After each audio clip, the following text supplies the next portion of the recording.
To another episode of Sloppy Saturdays, and today we are going over a very hot debate topic. Is Arch Manning a generational talent?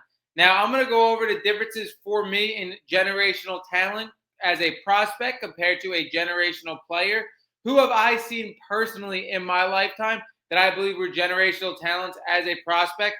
What makes you a generational talent, and if Arch Manning is in that? So let's get right into it. Now, for a generational talent, for me, there are a couple of qualities that I believe you have to be a generational talent as a quarterback going into the NFL. Now, the first thing is you have to have a storied college career. You have had to tear up your competition in college.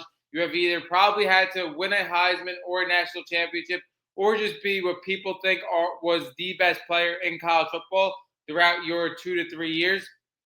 Another thing you have to have, insane physical traits and gifts that we haven't seen in the last 5 to 10 years, something that is just extremely rare. You have to be the undisputed number one overall pick. If you are not the number one overall pick, in my opinion, as a quarterback, how valuable that position is, you are not a generational talent. But another thing is you can't be the number one pick. You have to be a number one pick where there are 5 to 8 teams only that wouldn't trade their quarterback right now for you. That's an example of a generational talent. If there are 25 other teams and 15 of them have really good quarterbacks right now in the NFL that are proven, and they would give up their quarterback right now to select you, that's a generational talent in my opinion. Now, the difference between generational talent and generational player is very different to me. I've seen 2 generational talents in my lifetime at the quarterback position as prospects being number one picks. In my opinion, it is Andrew Luck and Trevor Lawrence. When both of those guys were coming in from college, not only did they tear up their competition in college, they were the undisputed number one picks. And like I said, there were only probably 5 teams, a select 5 teams, that wouldn't trade their quarterback that they had at the moment for those players. Every other team, 25 plus teams, would trade their quarterback for that guy as a prospect coming into the league. And they were just completely different. Andrew Luck, I believe, mentally in college football was probably one of the most smartest players I have ever seen in the sport of college football. And again, he went to the Colts after Peyton Manning got injured, and the Colts weren't even interested in Peyton Manning anymore. They used that pick to select Andrew Luck. Peyton Manning, one of the best quarterbacks of all time. Again, he was a little over the hill, but they had no hesitation selecting Andrew Luck. And again, like I said, outside of 4 to 5 other teams in the NFL, anybody would have selected Andrew Luck if they had that pick. And for Trevor Lawrence, again, completely generational. When we look at 6'6", can make every throw on the field, athletic as hell as well. But not only that, he did in college what really nobody has ever done. It's only happened twice in the history of college football. As a true freshman coming in, starting over a very good starter in Kelly Bryant, leading a team to a national championship. We have talked about it before, something we will probably never see again. And when Trevor Lawrence came in the league again, undisputed number one pick, and everybody outside of 5 teams would trade for Trevor Lawrence if they had the opportunity to do so. Those 2 are generational talents for me. Now, there have been other people that have been close. I think Caleb Williams was very close being a generational talent coming out of college. He won the Heisman. He was another guy that started as a true freshman, came in for Spencer Rattler, who was the odds-on Heisman favorite that year, was down 3 scores, blew out the Red River rivalry, completely shocked everybody. Somebody with that kind of poise as a true freshman, with the skills he had, with the raw talent, again, very close to a generational talent coming in, but I still don't think so because I don't think everybody outside of 5 teams would have traded for Caleb Williams again. I think a lot of people, maybe 10, 15 teams would have kept their quarterbacks. That's a big thing for me. Like, if you're coming into the league and only a select handful of guys would not start you as their quarterback, that's like generational for me. Now, the difference between generational talent as a prospect and generational player, like Patrick Mahomes, generational player. Josh Allen, generational player. Lamar Jackson, generational player. But as prospects, those guys were not generational prospects at all, in my opinion. They were raw coming out of college. That's a big thing. And again, people were selected over them. They weren't the undisputed number one pick. They didn't have, at least Josh Allen, Pat Mahomes didn't have storied college football careers Lamar Jackson was great in college, won the Heisman, but again, what he's able to do passing the football now, he wasn't able to do coming into the league. Again, if you're raw, if you're not an undisputed number one overall pick, like I said, if there isn't a select handful of teams that would keep their guys over you, and then outside of that, everybody else would trade for you, that's the difference for me. Generational player is what you develop to in the NFL, something we haven't seen before at the pro level. But generational talent as a prospect is how you develop as a prospect going into the NFL. Now, again, doesn't mean that you're a generational talent, generational prospect, that you're automatically going to pan out. Again, does not always happen. We see Trevor Lawrence right now.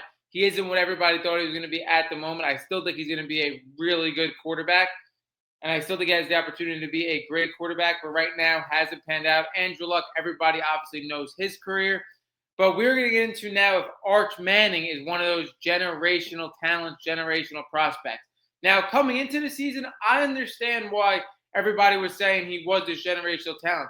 He was projected to be in any class, whether it was if he's going to declare this year or next year, to be the undisputed first overall pick. His pedigree is something completely different. Growing up as a Manning, being mentored by Archie, by Peyton, by Eli. Again, something that nobody else coming into the NFL besides really the other Mannings had coming into the NFL. And then again, you're talking about 6'4", has a great deep ball.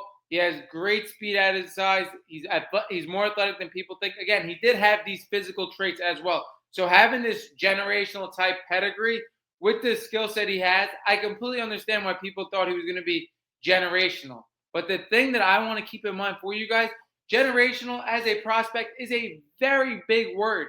Generational is a huge word. It's supposed to mean once in a generation. It's supposed to mean really, like, in my opinion, once every 10 years you see a player like this.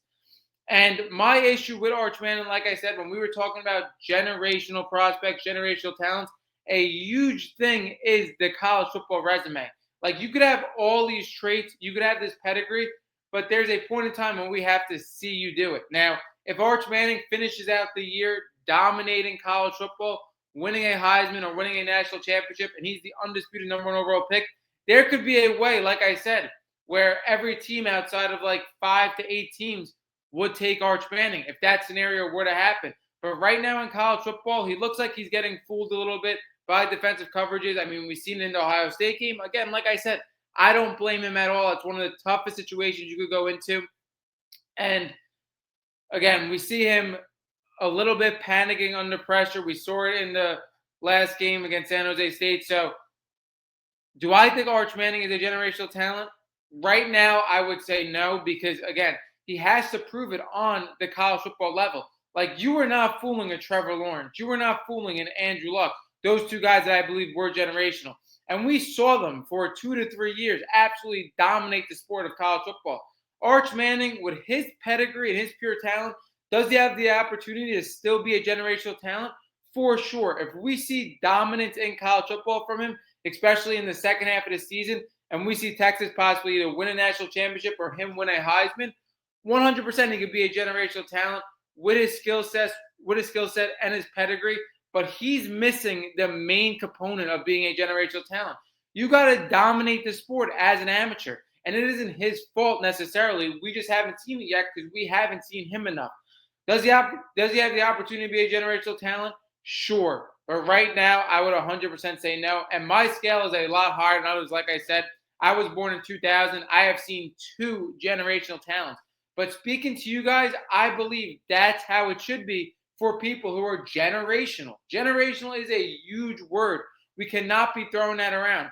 Once in a generation. I have seen 2 personally in 25 years. Andrew Luck and Trevor Lawrence. Obviously, there's been others. John Elway, generational talent. Again, somebody who is basically the best at every level, a 5-star, dominated college football, then has unlikely physical traits, raw gifts that nobody else has. And then again, going into the NFL and where almost every team in the league would trade their quarterback right now for you, even if their quarterback right now is proving the NFL and really good. That's what makes a generational talent for me. Again, you have to be undisputed number one pick with these gifts. And like I said, people would trade a really good quarterback for you right now, even though you are unproven. That wraps it up. Again, this generational talk has been blown out of proportion. I went over it. I think Arch Manning still has the ability to be a generational talent. But again, with the gifts you have, even though you could have really insane physical gifts, you have to go out and prove it at the college football level. Arch Manning, I think, will be a great college football player. I think it will be a great NFL quarterback. That doesn't mean necessarily that he is generational. That wraps up this episode of Sloppy Saturdays. Drop down below what you think about this topic. What you think about the generational talent compared to generational player debate. And again, like I said, that wraps up this episode. We are